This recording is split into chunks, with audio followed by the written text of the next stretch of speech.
오늘의 하나님의 말씀은 로마서 6장 1절로 5절, 제목은 성찬식에 참여자다라는 말씀 가지고 함께 은혜를 나누시겠습니다. 성례라는 말은 기독교의 거룩한 예식을 말합니다. 성례는 두 가지인데 하나는 침례, 또 하나는 성찬이 되는 거죠. 성찬은 떡과 잔을 들며 예수님께서 십자가에 못 박혀 죽으실 때 그 상하신 몸, 흘리신 피를 기념하는 거룩한 예식이 되는 겁니다. 성찬 예식은 눈으로 보이는 떡과 잔을 들기는 하지만은 기념하라, 기억하라는 거죠. 말씀처럼 예수님의 찢기신 몸, 예수님께서 십자가에 죽으신 보배로운 피를 기억하는 예식이므로 너무나도 거룩하고 송구스럽고 소망이 넘치는 그런 예식입니다. 그렇다면은 어떠한 자가 이 거룩한 예식에 참여할 자격이 있는 것입니까? 오늘 본문은 예수를 믿고 구원받은 성도들에게 침례를 통해서 신령한 영적 예식의 지식을 내포하고 있고 우리에게 가르쳐주고 있습니다. 사도 바울은 로마서에서 심오한 진리를 가르치고 있는데 앞서 1절에서는 그런즉 우리가 무슨 말을 하리요 은혜를 더하게 하려고 죄에 거하게 있느냐, 또 로마서 1장 3장에서는 죄를 말하는 사도 바울은 3장 21절부터 예수 그리스도를 통한 구원의 은혜를 말하고 5절에서는 그 은혜를 받은 사람의 축복을 전하고 있습니다. 그리고 사도 바울은 이어 죄와 은혜의 관계를 말씀하고 있죠. 바로 지금 6장이지만 6장 1절 5절은 유명한 말씀입니다. 로마서 5장 20절에 보니까 이런 말씀이 있어요. 율법이 가입하는 것은 범죄를 더하게 하려 함이라. 그러나 죄가 더하는 곳에 은혜가 더욱 넘쳤나니. 죄는 심판을 가져오지만 그 죄 때문에 그리스도의 은혜를 경험하게 된다는 이야기입니다. 죄는 은혜를 가져온다는 아주 역설이죠. 그리고 6장으로 넘어오면은 오늘 본문 읽은 이런 질문을 시작합니다. 그러면은 은혜를 많이 받으려고 계속 죄를 짓겠느냐? 그 2절에 오늘 보면은 2절에 보면은 그럴 수 없다. 그럴 수 없느니라. 죄가 은혜를 가져오지만 그렇다고 죄를 더 지을 수는 없지 않느냐 하는 겁니다. 그렇게 해서는 안 되는 이유가 뭡니까? 다시 2절을 돌아가 보면은 그럴 수 없느니라. 죄에 대하여 죽은 우리가 어찌 그 가운데서 살리요? 이유는 죄에 대해서 죽었기 때문입니다. 예수님과 연합하여 함께 죽는 것이 바로 오늘 핵심 교리가 되죠. 이제 자세히 살펴보도록 하겠습니다. 첫째는 예수님과 연합한 자이어야 합니다. 그러니까는 성찬식에 참여하는 자는 예수님과 연합한 자이어야 한다. 3절을 가볼까요? 무릇 그리스도 예수 합하여 침례를 받은 우리는 그의 죽으심과 합하여 침례를 받은 줄을 알지 못하느냐. 성경은 연합의 교리를 여러 가지 방식으로 표현하고 있습니다. 구약에서는 사람의 죄를 대신해서 양이나 소를 잡았습니다. 이렇게 잡는 거죠. 매년 6월절마다 대제사장이 2마리 양을 잡습니다. 하나는 자기를 위하여, 하나는 백성을 위해서 양을 잡습니다. 먼저 자기를 위하여 한 마리를 잡을 때 머리에 손을 얹고 이렇게 기도합니다. 여호와여 내 죄를 사하여 주옵소서. 이때 양은 대제사장의 죄를 다 뒤집어 씁니다. 그리고 죽입니다. 양이 죽는 순간 대제사장의 죄도 함께 다 전가됩니다. 또 한 마리 잡고 안수를 해서 백성의 죄를 다 뒤집어 씌웁니다. 여호와여 백성들의 죄를 이 양에게 전가시킵니다. 그리고 양을 광야로 내쫓습니다. 양이 멀리 사라지는 순간 백성들의 죄도 멀리 사라진다는 그런 교리입니다. 분명 죄는 사람이 지었는데 양이 죽었습니다. 양의 죽음이 사람의 죄를 대신한 겁니다. 예수님은 어린 양으로 죽을 때 우리의 죄인들을 다 용서가 받게 되는 거죠. 이것이 연합의 원리입니다. 십자가 좌우에 두 강도가 있었죠. 왼쪽 강도는 예수님을 비방했지만 우편 강도는 예수님을 변호하면서 자기 영혼을 부탁을 합니다. 우편 강도가요. 예수님이 오른편 강도에게 이렇게 말씀하시죠. 오늘 네가 나와 함께 낙원에 있으리라. 아주 중요한 말씀이죠. 예수님이 십자가 못 박힐 때 강도가 낙원으로 들어갔어요. 그래서 우리는 두 가지 믿음을 가져야 합니다. 하나는 예수님이 나를 위해서 죽으셨다. 그런 믿음과 예수님이 나와 함께 죽었다. 그겁니다. 예수님이 나를 위해 죽었다고 믿음으로 용서받고 예수님이 나와 함께 죽었다고 믿음으로 우리는 장차 다시 살아날 것을 이제 예표하는 거죠. 예수님이 죽으셨다. 이 믿음이 구원의 시작이라면은 내가 예수님과 함께 죽었다. 이 믿음이 성화의 시작이 되는 겁니다. 점점점 이제 하나님 형상으로 닮아가는 거죠. 성경 크게 두 가지 연합을 말합니다. 고린도전서 15장 22절을 가보겠습니다. 아담 안에서 모든 사람이 죽은 것 같이 그리스도 안에서 모든 사람이 삶을 얻으리라. 아담과 그리스도는 인류를 대표합니다. 첫사람 아담은 죄로 연합되고 두 번째 아담인 그리스도는 용서로 연합이 되는 거죠. 그래서 우리가 아담 시대에 안 살았어도 아담이 범죄할 때 우리도 함께 범죄한 거예요. 그것이 원죄입니다. 또 우리가 예수님 시대에 안 살았어도 예수님 십자가에 죽는 순간 우리도 죽었고 예수님 부활하시는 순간 우리도 부활을 하게 되죠. 아담이 에덴에서 범죄할 때 우리도 범죄했고 그리스도께서 십자가에 못 박힐 때 우리도 십자가에 못 박힌 겁니다. 그래서 물은 무덤이며 물속에 들어가는 것은 장사 지내는 것, 물속에 일어나는 것을 부활을 예표하는 겁니다. 아주 중요한 거죠. 그림을 좀 볼까요? 이 그림이 참 귀합니다. 죽었어요. 예수님과 함께 연합해 죽었죠. 십자가에서요. 그리고 장사한 지 사흘 만에 죽은 자 가운데 있었잖아요. 그랬다가 레저렉션이라고 하는 부활을 하게 되는 거죠. 이것이 신비로운 연합의 결과죠. 예수님은 부활의 첫 열매이며 죽은 자에서 일으켜주는 자는 목사님이죠. 곧 예수님이죠. 그러니까 이 침례라는 거는 목사님이 이렇게 되어가지고 이렇게 해서 물속에 들어갔다가 그리고 장사 지냈다가 죽었으니까는 장사 지냈다가 이렇게 일으켜줍니다. 누가 일으켜줘요? 목사님이 일으켜주지만 실제로는 예수님이 일으켜주는 거죠. 그러니까는 사망에서 일어난 사람은 아무도 없어요. 예수님이 일으켜주셔야 일어나는 거죠. 목사님이 예수님을 대신해서 이렇게 일으켜주는 거죠. 장차 부활할 것을 예표하는 거죠. 이것이 이 로마서 6장 1절 5절에 아주 중요한 그런 교리입니다. 신비로운 연합이죠. 예수님 부활의 첫 열매이며 죽음에서 일으켜주는 자는 목사님이며 곧 예수님을 말씀합니다. 두 번째, 침례를 받은 자, 곧 세례를 받은 자여야 합니다. 4절 상반절을 가볼까요?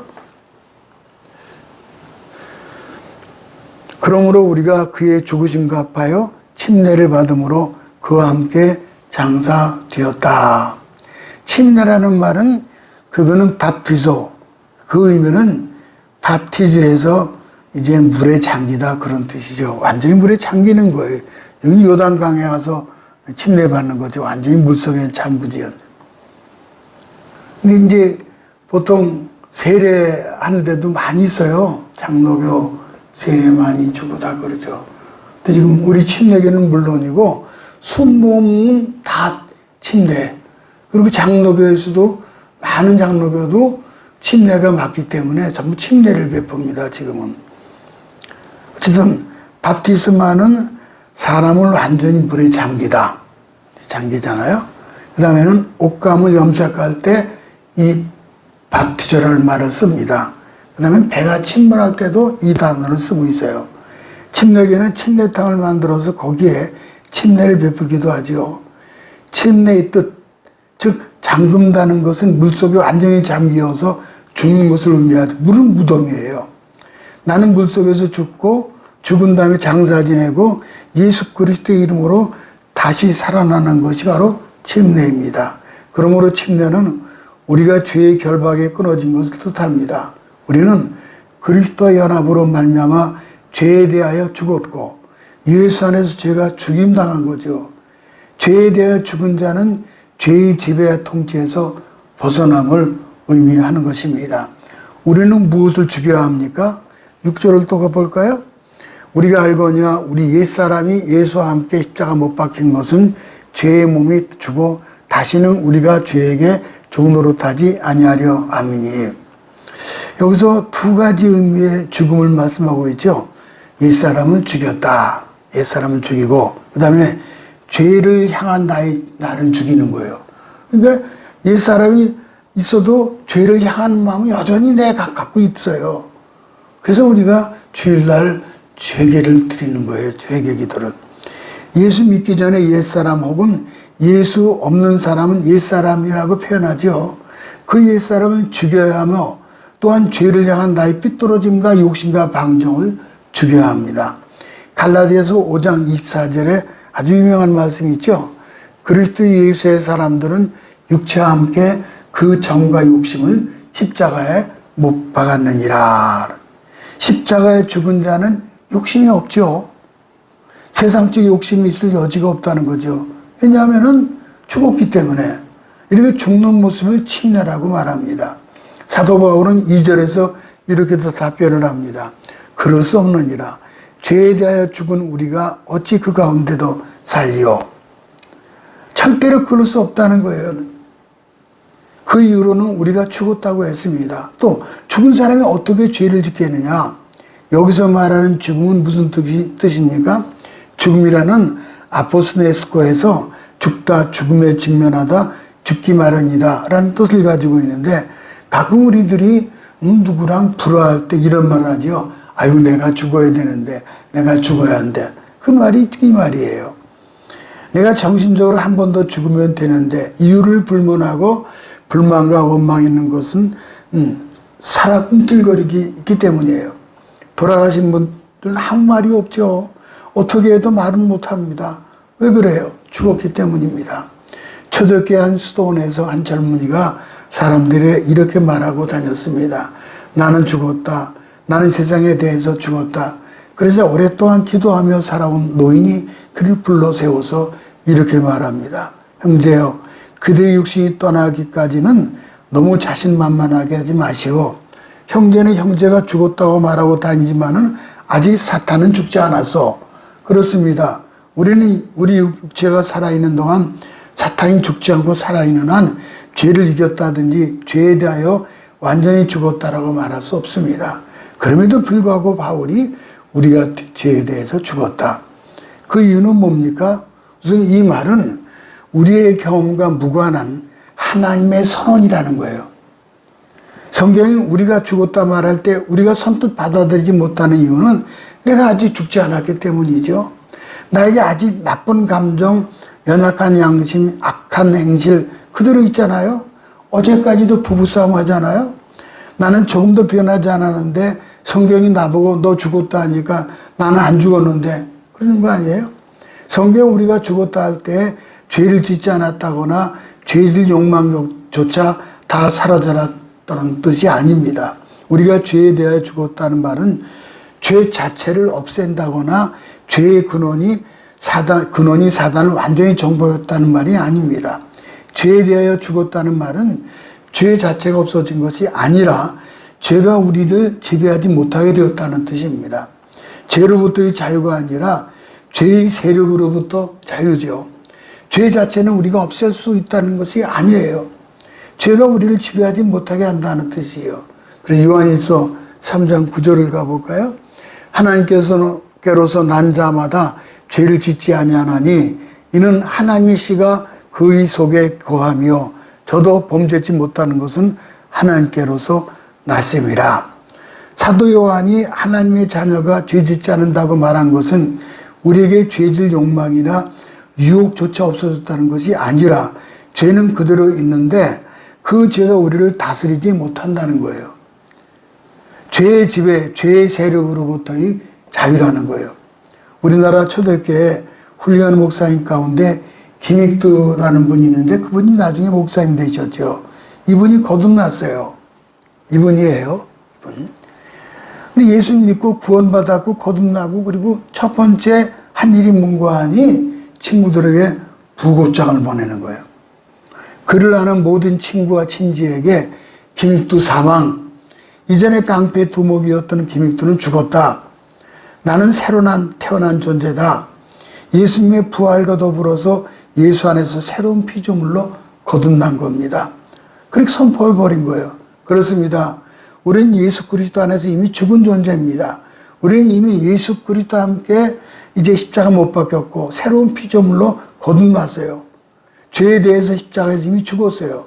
그래서 사도 바울은 담대히 선포합니다. 그것은 내가 아닙니다. 나의 본질은 의인이다. 성자다. 거룩하다. 그러니까 죄는 죄인지만은 죄 용서받은 의인이라는 거예요.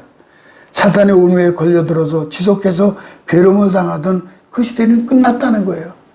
새로운 시대, 은혜 시대, 성령의 은혜 시대, 성령의 능력 주심으로 말미암아 죄의 세력을 이길 수 있게 되는 거죠. 영광 시대가 찾아온 거죠. 승리의 시대가 도래한 겁니다. 그러면 이제 우리가 아는 것은 뭐냐면은 우리의 싸움은 이미 이겨놓고 싸우는 영적 싸움이라는 거예요. 이런 싸움은 한번 해볼 만하잖아요. 요한일서 5장 4절을 가볼까요? 세상을 이긴 이것이니 우리의 믿음이니라. 이미 죽음을 경험한 우리는 죽음을 두려워할 필요가 없죠. 왜냐하면 죽음의 권세가 더는 우리를 침범할 수 없기 때문입니다. 이 세상에 우리 그리스도인들이 멋지게 살 수 있는 건 뭡니까? 이겨놓고 싸우는 거예요. 이겨놓고 싸운다. 아무리 사단의 권세가 우리를 침범해도 우리가 선언할 수 있기 때문이죠. 너희가 세상에서 환난을 당하라. 담대하라. 내가 세상을 이겼노라. 우리의 육심으로는 불가능할지 모르지만은 그리스도와 함께 죽은 우리는 이미 그리스도와 함께 살았기 때문입니다. 사도 바울이 침례에 대하여 말했을 때 단지 의식을 의미하는 것이 아니라 이렇게 새로운 인생길을 오늘 로마서 6장 1절 5절에 침례를 통해서 이제 말씀해 주고 있는 것입니다. 마지막 세 번째, 새 생명 얻은 자는 부활을 기다리는 자죠. 두로 나눌 수 있습니다. 우선 새 생명 얻은 자, 4절 하반절을 가볼까요? 이는 아버지 영광으로 말미암아 그리스도를 죽은 자 가운데 살리신과 같이 우리로 또한 새 생명 가운데 행하게 하려 함이라. 이 새 생명만 나오면 제가 옛날 생각이 나요.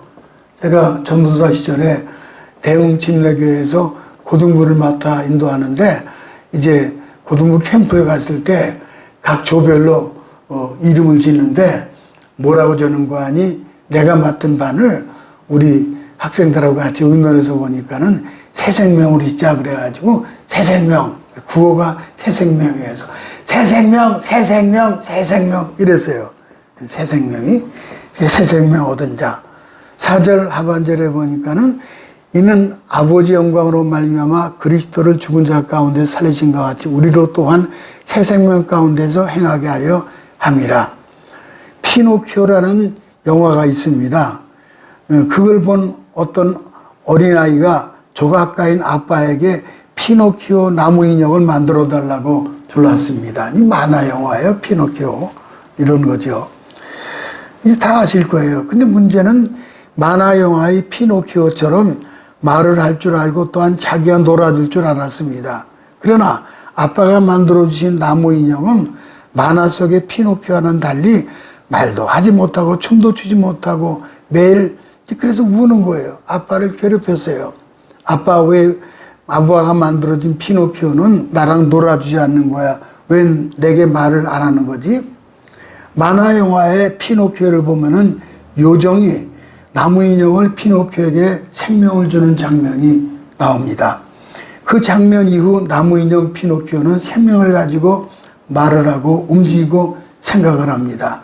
즉 요정이 나무 인형에게 생명을 주지 않았다면 절대로 말을 하거나 움직이거나 눈물 흘리거나 울고 그런 것을 구별하고 그런 생각을 하지 못합니다. 나무 인형이 말을 하고 생각하는 것은 생명의 문제예요. 많은 사람들이 어린아이와 똑같은 식으로 생명 없는 종교 생활을 하고 있습니다.